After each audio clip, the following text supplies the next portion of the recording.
नमस्कार. पुष्पास खमंग किचनमध्ये आपले खूप खूप स्वागत.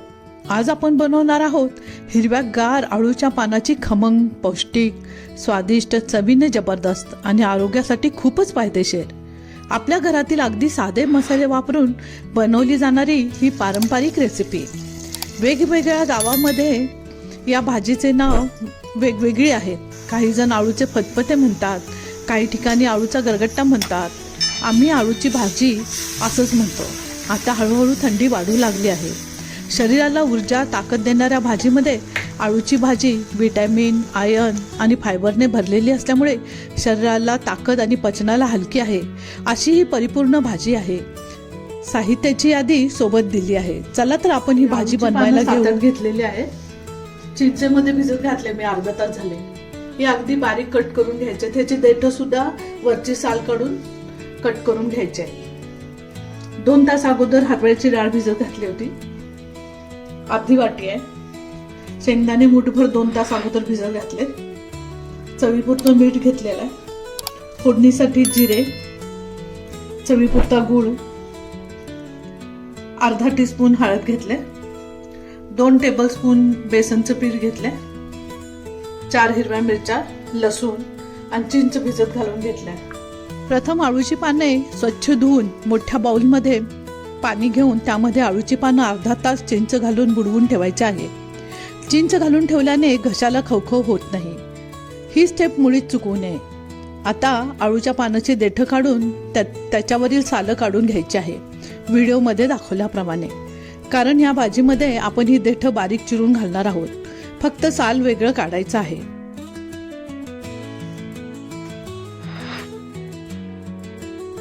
ही भाजी अशी कट करून घ्यायची, त्याची देठं अशी कट करून घ्यायची. मिरची बारीक कट करून घेतल्या, लसूण बारीक कट करून घेतला.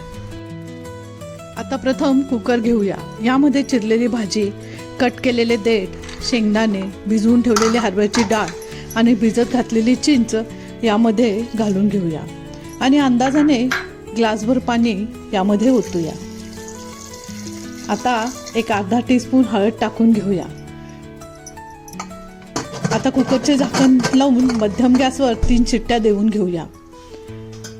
आता आपल्या कुकरच्या 3 शिट्ट्या झालेल्या आहेत. कुकर थंड झालेला आहे. कुकर उघडून बघूया.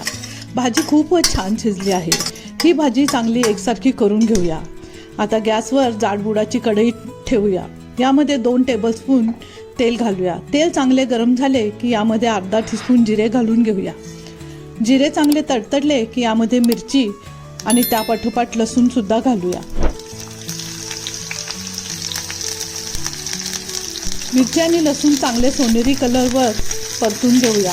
यामध्ये पाव चमचा हळद व चिमूटभर हिंग टाकून घेऊया. आता आपण कुकरमध्ये शिजवून ठेवलेली आळूची भाजी या फोडणीमध्ये घालून घेऊया. आपण घेतलेले बेसनचे पीठ या कुकरच्या भांड्यामध्ये घालून अर्धी वाटी पाणी घालून चांगले एकजीव करून या भाजीमध्ये घालून घेऊया. आता ही भाजी चांगली मिक्स करून घेऊया.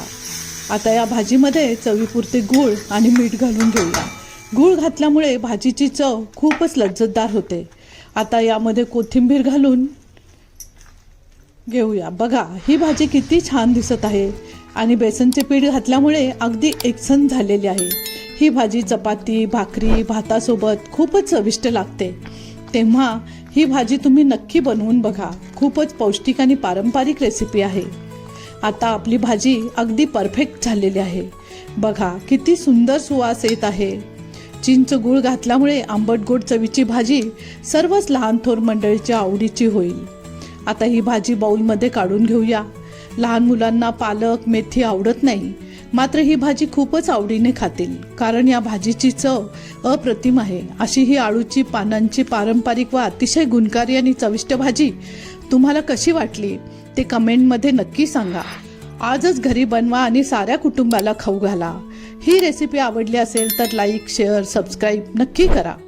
बेल आयकॉन दाबा म्हणजे पुढची रेसिपी तुम्हाला लगेच पाहायला मिळेल. भेटू पुढच्या रेसिपीमध्ये. तोपर्यंत आनंदी रहा, हेल्दी रहा. धन्यवाद.